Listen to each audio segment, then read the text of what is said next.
if you put in the wrong windows into a building, or the room is not fit your personal needs. So VR is a technology where you can easily find mistakes. New technology, it's very hard to bring into new companies because sometimes they have these old-fashioned ways to do things.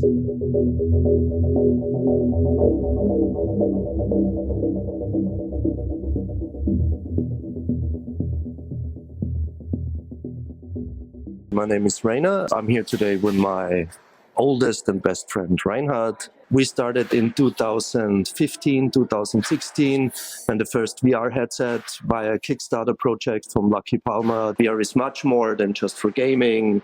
We have so many use cases over the last 10 years where VR really makes sense. We started doing our own software because we find out the industry needs easy ways to use VR.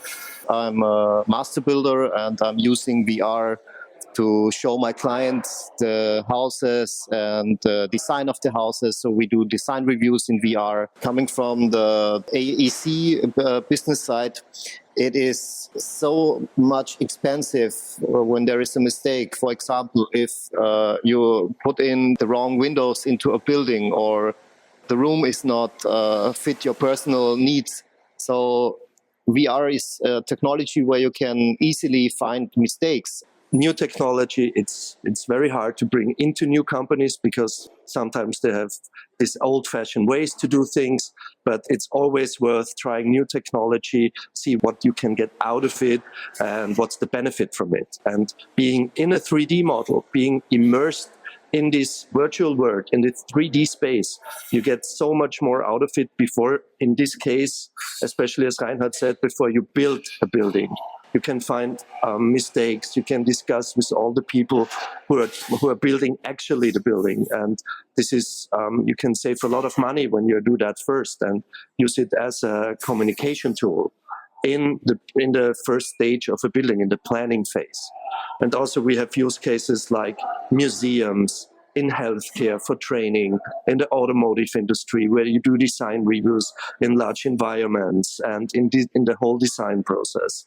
And yeah, I think it's endless because we really need inspiration, how we can use VR, and then we are trying to make use cases. And this is always what my company does. And being able to check something like the reinforcement in the building with a civil engineer. So imagine if I'm, right now I'm in Shanghai, but I could easily meet with my client in VR using Reinhard's software, and then we walk through the virtual building. It's like a digital twin of the building, and we can check all the stuff that's necessary, all the pipelines or heating system whatsoever. The client can decide if I want the sink on this side or on that side, where should the stove be, which colors, which materials. And imagine how flexible you are. Of course, you always need to touch and feel something, but for the first review that you're like, okay, I'm happy with this color and with that color, so I want to do the design review with my hands, with the materials. And we should never forget that VR is such a young medium. It's such a young device. You know, it's only about 10, 15 years. Of course, it started in the 90s. Then it went back from the market, and in 2014, 15, it came back, and now, yeah, we have this new device, and we really, all of us have to find out in which way we're going to use it in future. Even in engineering, it's very hard to say, okay, engineers, now you have to try a new device, because if you're not really by heart interested in it, then they are saying, oh, just another device, why do I have to do it? And then you have to convince them to try it, to use new technology. And I think this is the way our community has to act in that kind of thing. We are talking so much about hardware, about resolution, about what's coming next, but we still have very, very good devices out there. We still have perfect computers, we have good frame rates, we can produce really good experiences. All we have to do is to show people and to say, okay, get out there and show VR to other people.